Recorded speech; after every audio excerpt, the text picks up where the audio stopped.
ایک اس سے بھی زیادہ خطرناک شرک ہے، اگر وہ تمہاری سمجھ میں آ جائے تو تم اللہ کی اس وقت تک عبادت نہ کرو جب تک تمہارا دل پاک صاف نہ ہو جائے، بالکل نہ کرو، کوئی تمہیں قتل بھی کر دے تب بھی نہ کرو اللہ کی عبادت۔ وہ کیا ہے؟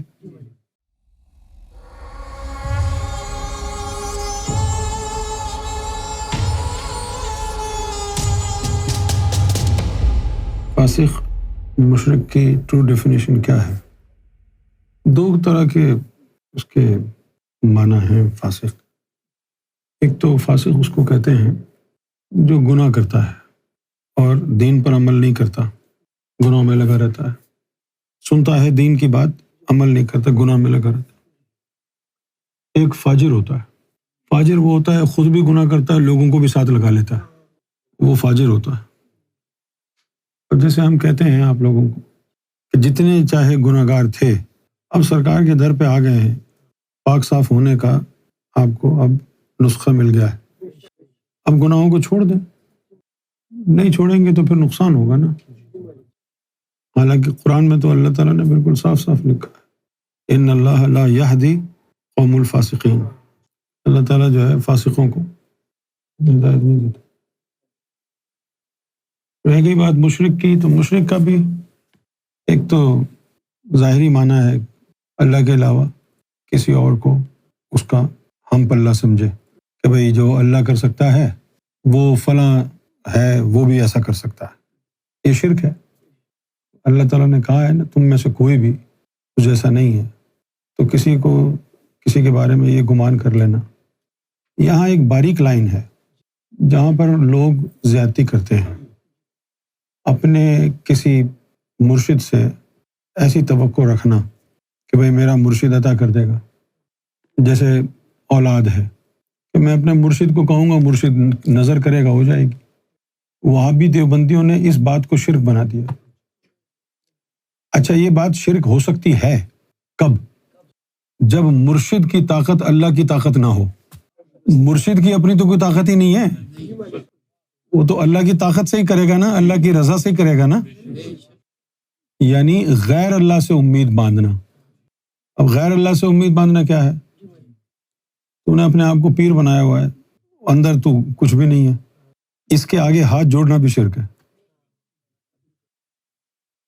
جس کے اندر اللہ نہیں ہے اس کی تعظیم شرک ہے، اور جس کے اندر اللہ ہے تو اس کی تو تعظیم ہی اللہ کی تعظیم ہے۔ ایک تو یہ ہو گیا شرک۔ ایک اس سے بھی زیادہ خطرناک شرک ہے، اگر وہ تمہاری سمجھ میں آ جائے تو تم اللہ کی اس وقت تک عبادت نہ کرو جب تک تمہارا دل پاک صاف نہ ہو جائے، بالکل نہ کرو، کوئی تمہیں قتل بھی کر دے تب بھی نہ کرو اللہ کی عبادت۔ وہ کیا ہے کہ تو اللہ کی عبادت کرے لیکن اس عبادت کا مقصد اللہ کی عبادت نہ ہو، دکھاوا ہو۔ تو عبادت تو اللہ کی کرے لیکن اللہ کے لیے نہ کرے، دکھاوے کے لیے کرے۔ جس طرح قرآن شریف میں آیا ہے نا فویل للمصلین الذین هم عن صلاتهم ساہون، ان لوگوں کے لیے تباہی ہے نمازیوں کی جو نماز کی حقیقت سے بے خبر، ان کو پتہ ہی نہیں ہے نماز ہوتی کیا ہے۔ اور اللہ نے لکھا ہے آگے الذین هم یراؤون، یہ لوگ صرف دکھاوا کر رہے ہیں۔ دکھاوا کیا ہے؟ لوگوں کو پتہ ہے نماز میں اٹینشن کھڑا ہوا ہے، نمازی بول دیا نا، اور اللہ تعالیٰ کہتا ہے میں شکل عمل دیکھتا نہیں، میں تیرے دل کو دیکھتا ہوں، دل میں دنیا تھی، اللہ کی نظر میں نماز ہوئی نہیں، لوگوں کی نظر میں نمازی متقی پرہیزگار بن گیا، سب تیری تعریفیں کر رہے ہیں، اس تعریف سے تیرا نفس موٹا ہو گیا، تو ایک دن تو تباہ ہو ہی جائے گا نا۔ تو آج کل تو دیکھو تو یہی ہو رہا ہے، بظاہر روزے رکھے جا رہے ہیں، بظاہر نمازیں پڑھی جا رہی ہیں، لیکن ہو شرک رہا ہے، کیونکہ اللہ کے لیے نہیں ہو رہا۔ چھوٹا سا عمل ہو یا بڑا، کرنا ہے تو خالص اللہ کے لیے کرو، اس لیے نہیں کہ یار لوگ کیا کہیں گے۔ جیسے بہت سے لوگ ہیں رمضان کے مہینے میں وہ روزہ نہیں رکھتے، لیکن لوگوں کے سامنے جا کے کہتے ہیں نہیں ہمارا ہے روزہ، ان کے سامنے نہیں کھاتے۔ تو کہہ دو نا، مجبوری بتا دو کہ ہم نے نہیں رکھا، جھوٹ کیوں بول رہے ہو؟ مجبوری بتا دو، جھوٹ کیوں بول رہے ہو؟ یہ بہت سے لوگ ہیں اس لیے روزہ رکھتے ہیں کہ نہیں رکھا تو لوگ کیا کہیں گے۔ اسی طرح یہاں پر بیٹھے ہوئے بہت سے لوگ ہیں اگر پوچھا جائے تم سرکار سے محبت کرتے ہو، صرف اس لیے کہیں گے کہ اگر میں نے کر دیا نہیں کرتا تو سب مجھے منافق سمجھیں گے، یہ بھی شرک ہو گیا۔ اپنے دل کا حال بتانا۔ جب میں تم لوگوں سے سوال پوچھتا ہوں تو سب جواب دیتے ہو جیسے تم سب ولی ہو۔ نہیں، انسان ہو، انسان سے غلطی ہو جاتی ہے، یہ بول دینا کہ مجھ سے غلطی ہو گئی، گناہ ہو گیا، کوئی بڑی بات نہیں ہے۔ انسان ہو نا تم، فرشتے تو نہیں ہو۔ کم سے کم سچ بولنے کا یعنی عمل تو ہو، کیونکہ سچ بولنا کیوں جو ہے وہ اس سے کتراتے ہیں ہم، کیونکہ ملامت ہوگی نا۔ اگر ہم نے کہہ دیا جی ہم نے روزہ نہیں رکھا، ملامت ہوگی، ہمارا نفس یہ چاہتا نہیں کہ ملامت ہو۔ دوسرا سوال ہے، دین الہی میں سرکار نے فرمایا کہ فاسق کا جسم عمل نہیں کرتا، ایسا کیوں ہے؟ فاسق کا جسم عمل اس لیے نہیں کرتا کہ اس کے جسم پہ نفس کا قبضہ ہوتا ہے، نفس کا قبضہ۔ جب تیرے جسم پہ قلب کا قبضہ ہو جائے گا تو قلب تیرے جسم سے وہ کام کرائے گا جس سے قلب کو فائدہ ہے۔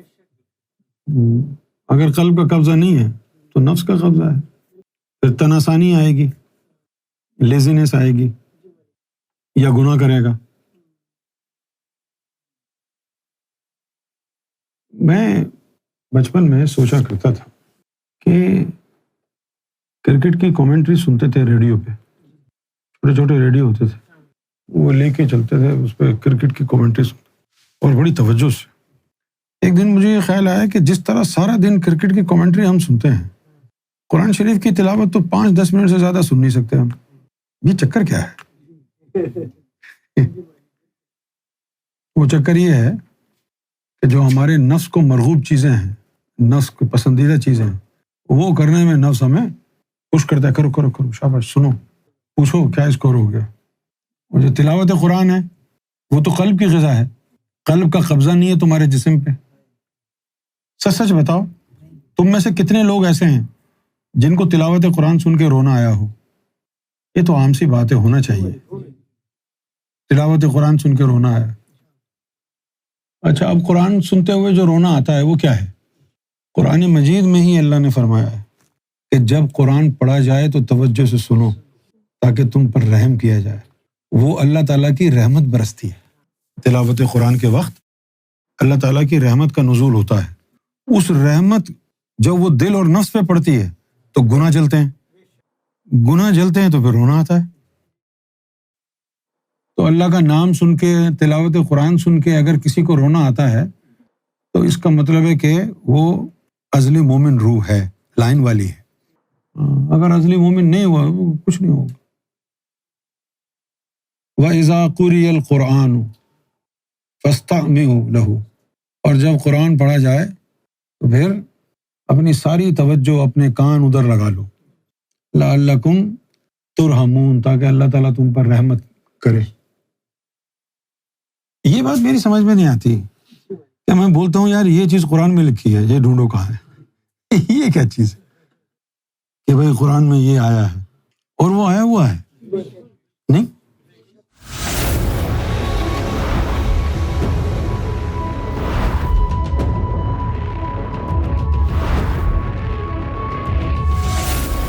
Amra TV, the place to connect with God.